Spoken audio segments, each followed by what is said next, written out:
એટલે આ સત્યની રાહ સહેજે નથી મળતી મારા વાળા. કંઈક પૂર્વની કમાણી પડી હોય તો જ આ માર્ગે હાલી શકાય છે. એટલે મહાપુરુષોના શબ્દો અણમૂલા હોય છે. કયા શબ્દ આપણા જીવનનું કલ્યાણ કરી જાય એ લક્ષ્યમાં લેવાનું છે પ્રભુ. કામ ધંધે મેં દિવસ વિતાવ્યો, નીંદમાં ગુમાવી રાત, સપનામાં હીરા લૂંટાણા પછી હીરો નહીં આવે હાથ. માટે આ સંસાર એક સપનું છે, ક્યારે પૂરું થઈ જાય આનો કોઈ ભરોસો નથી મારા વાલા. એટલે નિજ સ્વરૂપમાં જાગી જવાની જરૂર છે કે હું કોણ છું. આ દેહ નતો તો હું ક્યાં હતો અને આ દેહ પડે પછી મારે ક્યાં ઘરે જવાનું છે એ જાણવા માટે આપણને આવો માનવ દેહ મળ્યો છે. અને એક કોક તત્વદર્શી સદગુરુ સંત મળે તો એનો રસ્તો બતાવે. પરમાત્મા તો તમારા હૃદય કમળની અંદર બિરાજમાન છે, પણ એને બતાવે કોણ? બતાવે સદગુરુ. સદગુરુ કોઈ દેહ નથી. સદગુરુ અજર છે, અમર છે, શાશ્વત છે, નિત્ય છે, કાયમ જે તત્વ રહેવા વાળું છે એને સદગુરુ કહેવામાં આવે છે. ગીતાજીમાં ભગવાને કીધું છે કે મને અસ્ત્ર શસ્ત્ર કાપી ન શકે, પાણી પલાળી ન શકે, અગ્નિ બાળી ન શકે, પવન સૂચવી ન શકે. આવો હું સૌ અજર અમર ને અવિનાશી, અને એક રજભાર પણ જગ્યા મારા વિના ખાલી નથી. તો આપણે 3.5 મણની કાયામાં પરમાત્મા કેવી રીતે હશે એ જાણવાની જરૂર છે. આપણે આદિ સુધી આપણે ભક્તિ કરી છે પણ અટકળે નક્કી નથી કર્યું કે પરમાત્માનું સ્વરૂપ કેવું છે. અને આ સર્વ ચક્ષુ વડે તમે જોવાનો પ્રયત્ન કરતા હોય તો પરમાત્મા આંખો વડે દેખાય એવો નથી. ભગવાનને માનતા હોય તો ભગવાન એમ કહે છે કે હે અર્જુન, તું આ સર્વ ચક્ષુ વડે મને નહીં જોઈ શકી. તારે મારા સ્વરૂપના દર્શન કરવા હોય તો તને હું દિવ્ય ચક્ષુ આપું. અને દિવ્ય ચક્ષુ જ્યારે આપણને મળે ત્યારે જ આપણે પરમાત્માને ઓળખી શકીએ. ગીતાજીમાં ભગવાને કીધું છે કે હું ત્રિગુણી માયાની ઓથે છુપાણો છું. રજોગુણ, તમોગુણ ને સત્વગુણ, ત્રિગુણી માયાના 3 પડદા હટે તો પરમાત્મા મંદિરે દેખાય, અહીંયા દેખાય ને આપણા ઘટમાં પણ દેખાય.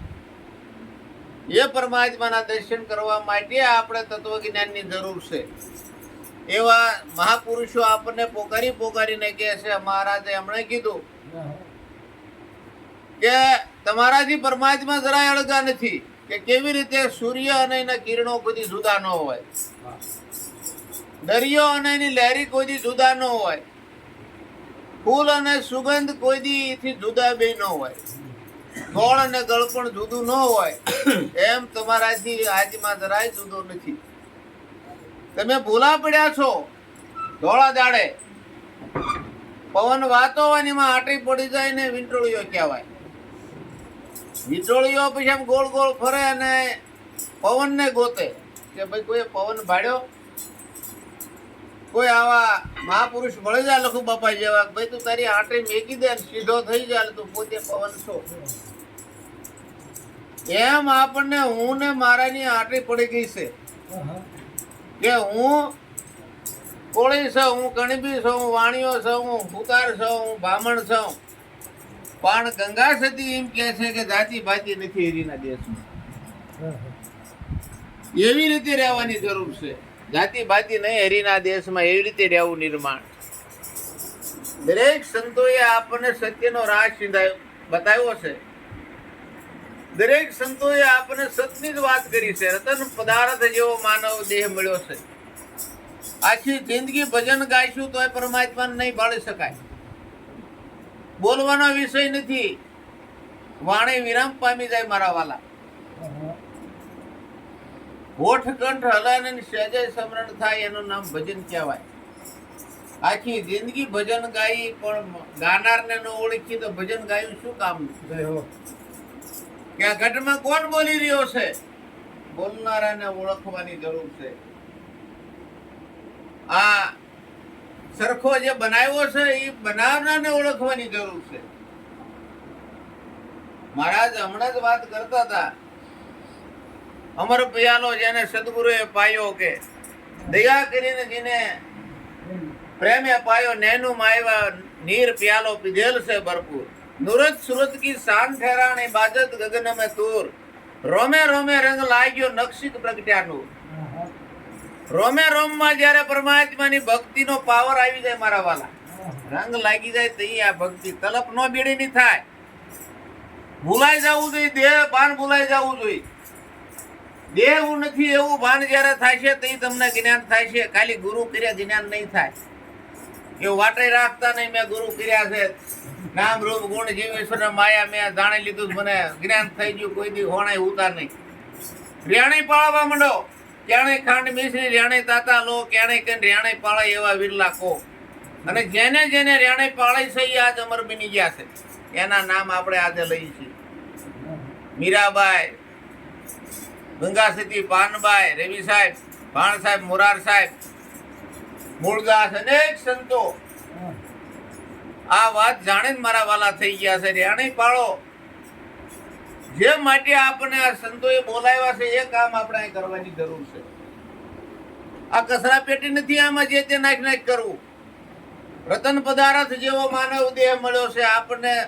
નાનું બાળક જન્મે તે કુમળા ફૂલ જેવું હોય મારા વાલા, અને પછી અવસ્થા થાય એમ મોટું થતું જાય, પછી આના ફેરવીને પરમાત્માને પાછું દેવું. આપણે હેઠું જોવું પડે. શિયાળો હોય રત્ના દાદા આપણને દે ગાલ્યો કે મહારાજ આ પછાડે ઓળતા જાવ, ધોળે પછાડે કાઢી દેવાનું, પાછી દેવા આવું તો હું કાળા ડાઘ મોદીના પાડે લઈને દેવા આવું, મારે હેઠું જોવું પડે. એમ આપણો દેહ બરોબર હાસવવાનો છે. પરમાત્માનું ભજન કરવા માટે, સેવા કરવા માટે, સત્સંગ કરવા માટે આપણે આવો માનવ રતન પદાર્થ જેવો માનવ દેહ મળ્યો છે. જાગી જાજો, આજથી નિયમ લઈ લીજો. આમાંથી ખૂટે હોય તો કાઢી નાખજો, ને આખી જિંદગી ભજન ગાઈશો તો તમારું કલ્યાણ નહીં થાય, ખોટા ઉજાગરા થાય છે. કારણ કે એક શબ્દ ગુરુદેવ કા તાકા અનંત વિચાર થાકે મુનિજન પંડિતા વેદ નો પામે પાર. વેદય બોલતો બંધ થઈ જાય ના. ગુરુ મહારાજ નું જ્ઞાન સમજાણું હોય ને તો વેદ હોત બોલતો બંધ થઈ જાય કે હું આ નથી જાણતો. શંકરદાસે કીધું નેતી નેતી જ્યાં વેદ પુકારે ત્યાં મારું મન જવા સહાય છે. વેદય જ્યાં બોલતું બંધ થઈ જાય. કેટલો કિંમતી આપણને માનવ દેહ આપ્યો છે. ઈશ્વરને ઓળખવા માટે આપ્યો છે, આત્માની ઓળખાણ કરવા માટે આપ્યો છે. લાલજી મહારાજે તો કીધું છે કે લાલન જેને આત્મ નહીં ઓળખાયા એ તો મિથ્યા જગત માં આવ્યા. લાલન જેને આત્મ નહીં ઓળખાયા દેવોને દુર્લભ એવો આ દેહ છે એનો વિચાર નો લાયા. માનવ દેહ મળ્યો અતિ મોંઘો ભોગટ જન્મમાં ગુમાવ્યા. લાલન જેને આત્મ નહીં ઓળખાયા દેવોને દુર્લભ એવો માનવ દેહ મળ્યો છે એનો કોઈ વિચાર ન લાવ્યા. કે એક એક અવયવની કિંમત આંકો. કેટલો મૂલ્યવાન માનવ દેહ મળ્યો છે. કોઈ તમને એમ કે નાકનું તેરવું આપી 1 લાખ રૂપિયા દઉં ન આપો, એક આંગળી દે બીજા લાખ આપું ન આપો. એક એક અવયવની કિંમત આંકો. જ્યારે તમારી કિડની ખરાબ થાય તો તમને આ દેહની કિંમત થાય. જ્યારે આમાં ગળામાં કેન્સર થાય તો આ દેહની કિંમત થાય. પણ પાણી આવ્યા પહેલા પાળી બાંધવાની મારા વાલા જરૂર છે. એ તમારા હાથમાં છે. પાણી આવ્યા પછી પાળી તમે નહીં બાંધી શકો. આ એક એક તક લાખની જાય છે. જાગી જવાની જરૂર છે. ફૂટે ઓછી છૂટવાની જરૂર છે. મહારાજ હમણાં પોકારીને કહેતા કે ચોરી ન કરાય, દારૂ ન પીવાય, જુગાર ન રમાય, પરમાટી ન ખવાય, વ્યભિચાર ન કરાય. 5 પ્રતિજ્ઞાનું પાલન કરો તો તમારું જીવન પવિત્ર થાય. જીવન પવિત્ર થાય તો જ ઈશ્વર ઓળખવાના લાયક બની. માટે 5 પ્રતિજ્ઞા પાળે ને આપણું જીવન ઉજળું બનાવવાનું છે. દરેક મહાપુરુષો આ માર્ગે આવેલા છે. રામાપીર પણ આ માર્ગે આવેલા છે. રામાપીરે કીધું ભક્તિ કરો તો હરિજી એગમ ભેદ જાણો. પછી મોટા મુનિવર થઈને માલો સત્યા થઈને સતમાં ખેલો સતની છે સદાય સવાય બાળેનાથ થઈને બોલ્યા પીર રામદેવ સતની આગળ નથી બીજું કાંઈ. એટલે સત જાણવાની જરૂર છે. આવો અણમોલો અવસર વારંવાર નહીં મળે. મૂળ વિનાનું ઝાડવું છે, કાલ પડી જાય છે, આનો કોઈ ભરોસો નથી. માટે જાગી જવાની જરૂર છે.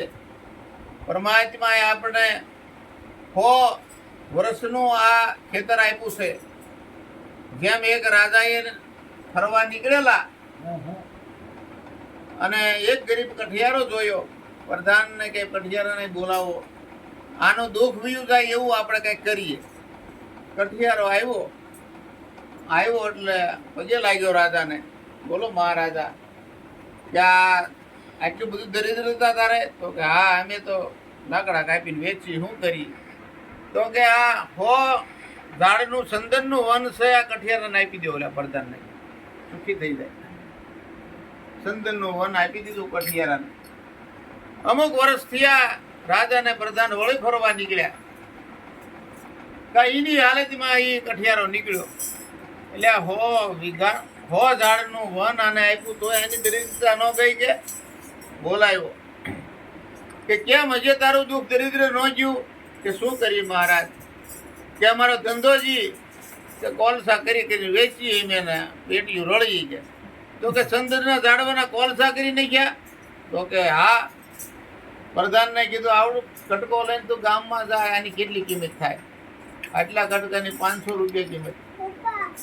તો કે મહારાજ મેં તો આ બધું કોલસા કરી નાખ્યા. એમ ચંદનના ઝાડ જેવું આપણો દેહ છે. આના આપણે કઈ ખોટા માર્ગે જઈને આ દેહના કોલસા તો નથી કરી નાખ્યા ને. 100 વર્ષનું આપણું વંશ છે. ભક્તિના માર્ગે હાલવાનું. સેવા કરો, સત્સંગ કરો, મા બાપની સેવા કરો, બાળ બચ્ચાની સેવા કરો, નાત ગતિમાં બરોબર રહ્યો, અને એ ટાઈમ મળે પછી તમે સદગુરુ શરણે જાઓ. કારણ કે મા બાપની સેવા સૌથી મોટી છે. એથી મોટા કોઈ દેવ નથી. જબરદાને કીધું કે માતા પિતાને સદગુરુ સિવાય બીજો કોઈ મહાદેવ દુનિયામાં નથી કે. માટે આવું જાણે અને આ ભક્તિના માર્ગે હાલવાની જરૂર છે. અને આવો અણમોલો અવસર વારંવાર નહીં મળે. એક સંતે કીધું છે,